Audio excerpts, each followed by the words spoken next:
ओम श्री सरस्वत्यै नमः। नमस्कार। Class number 25+300तमी कक्षा।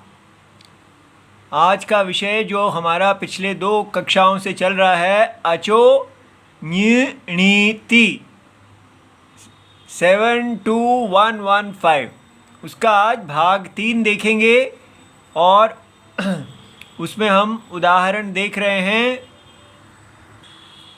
तो हमने इसकी वृत्ति देखी है। अजंतस्य, अच माने सारे के सारे स्वर, अजंतस्य अंगस्य, अजंत से स्वरों से अंत होने वाले अंग के का नीति णिति च प्रत्यय परतः, नित और नित प्रत्यय परे होने पर, ये निमित्त होने पर वृद्धि होती है, वृद्धि भवति।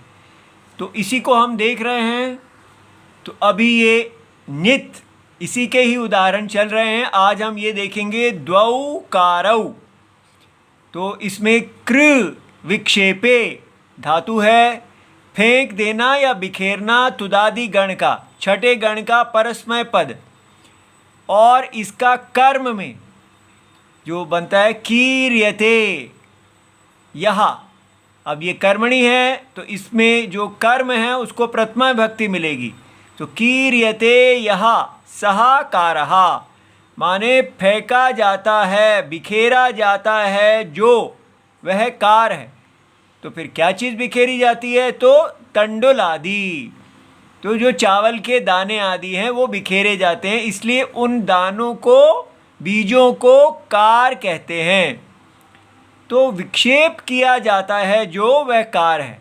तो द्वौ कारौ, अब यहाँ अगर साथ में द्वौ लगा देते हैं तो संख्या के द्वारा विक्षिप्त द्रव्य के परिमाण का कथन है। तो जब यहाँ साथ में संख्या का शब्द लग गया तो फेंके गए द्रव्य का कितनापन, इयत्ता, परिमाण आ गया। तो जब हमारे पास परिमाण का कथन हो तब उसके लिए कहा गया है कि वहाँ पर परिमाण आख्यायाम सर्वेभ्यः 3:3:20 इस सूत्र से घन प्रत्यय होना चाहिए। ठीक है। और अगर परिमाण की आख्या ना हो तब है यहाँ कर्म में अप्रत्यय की प्राप्ति। कर्म माने कर्ता को छोड़ के, अकर्तरी च कारके, किसी भी कर्ता को छोड़ के बाकी सभी कारकों में इसकी अप्रत्यय की प्राप्ति है। ठीक है।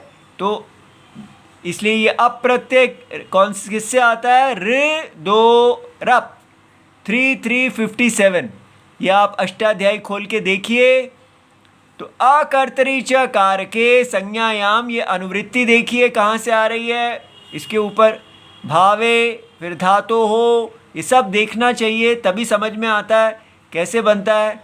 तो ऋकार अंतेभ्यः, ठीक है, ऋकार से अंत होने वाले और उकार अंतेभ्यः होने वाले धातुओं से कर्तृवर्जिते अकर्तरी कारके संज्ञायाम विषये और भावे च, नाम के विषय में या भाव के अर्थ में अप्रत्यय होता है।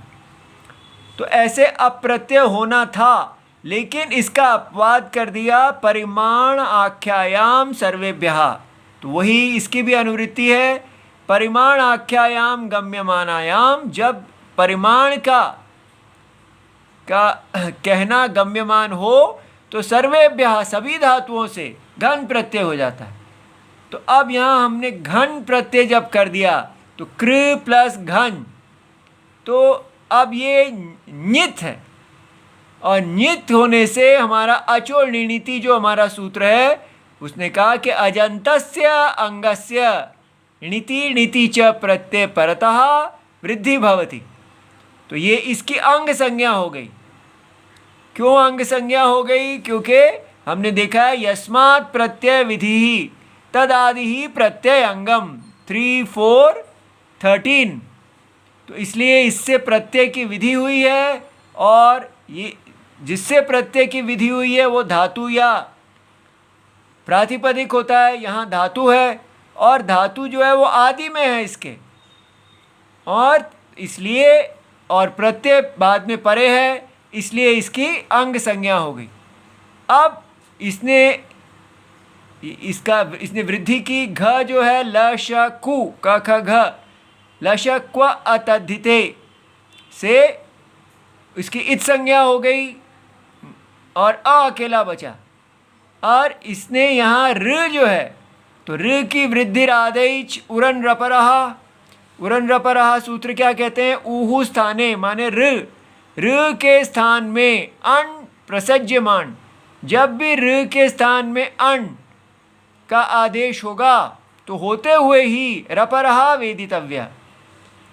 तो यहाँ पर वृद्धि हुई तो हमने स्थाने अंतरतमा में से चुना कि आ, आई और औ में से कौन सा चुने, तो आ को डाला और उसके साथ र लग गया तो बन गया कारः। तो इस प्रकार ये कार शब्द बन गया। यदि इसे कर्म में, अब हम अधिकतर लोग हम बोलते हैं भाष्यकार, माने भाष्य के करने वाले शंकराचार्य जी, लेकिन इसको देख के तो लग रहा है ये तो गलत है। कार ये कर्तृ में तो हो नहीं सका, घन प्रत्यय कर्तृ में तो वर्जित है, और यहाँ कार का अर्थ जो है वो तो है जो किया जाता है, इसलिए जो तो कर्म में आ रहा है या करण में आ रहा है, लेकिन तो भाष्यकार कहना ठीक उपयोग नहीं लगता। अब और विद्वान लोग बताएंगे कि क्या ये ठीक है या नहीं है, किंतु इस सूत्र के अनुसार लग रहा है कि भाष्यकार ऐसा नहीं कहना चाहिए। अच्छा, अब प्रसंग में आया है कि यहाँ पर अप्रत्यय होता है इन सब अकर्तरी कर्ता को छोड़कर बाकी सब कारकों में। तो देख लेते हैं कि अगर यहाँ पर अप्रत्यय होता तो क्या बनता। तो ये देखिए, यदि इसे कर्म में अप्रत्यय करें तो कृ प्लस अप। अब क्या हुआ देखिए, कृ जो है ये धातु है और अब इसकी अंग संज्ञा हुई, और तो सार्वधातु का अर्ध धातु का यो हो गुण। तो ये अप्रत्यय जो है ये अर्ध धातुक है, क्योंकि हमें पता है तिंशित सार्वधातुकम 34113 और अर्ध धातुकम शेषः। तो जो भी धातु से होने वाले प्रत्यय हैं, क्योंकि धातु समशब्दनेन विहिता, तो धातु से होने वाले प्रत्ययों की ही सार्वधातुक या अर्ध धातुक संज्ञा होती है। तो इसके बाद तो ये अर्ध धातुक होने से ये जो है अब गुण कर सकता है। तो इसने कृ का यहाँ वृद्धि नहीं की। देखिए, अप्रत्यय होने पर वृद्धि नहीं हुई, गुण हो गया। तो क का अ जो है अ आया, और अ जो है वो र के स्थान में अ आया, और हमारे पास गुण में जो था वो अ, ए और ओ था, तो उसमें से अ और फिर गुण उरन रपरहा से र लगाया तो कर अ, तो करा बन गया। देखिए कहाँ कार है, यहाँ करह है। तो क्रियते अनेन इति करह, जिसके द्वारा कार्य किया जाता है, तब इसका अर्थ बन गया हाथ। और क्रियते यहाँ स करह, ये कर्म है। देखो यहाँ प्रथमा लगेगी, क्योंकि कर्म को प्रथमा लगती है। तो बीज या किरण, ठीक है, जो फैलाई जाती है, तो फैलाई जो जाती है वो क्या, बीज या किरण। कर किया जाता है जिसके द्वारा, वो हाथ। ऐसे तो कर का मतलब हाथ और किरण, लेकिन वहाँ कार जो था, वहाँ कार का मतलब में संख्या भी आ रही है। ठीक है, बस ये देखना है। इति सर्वम शिवम, कल और आगे देखेंगे। इति प्रणाम।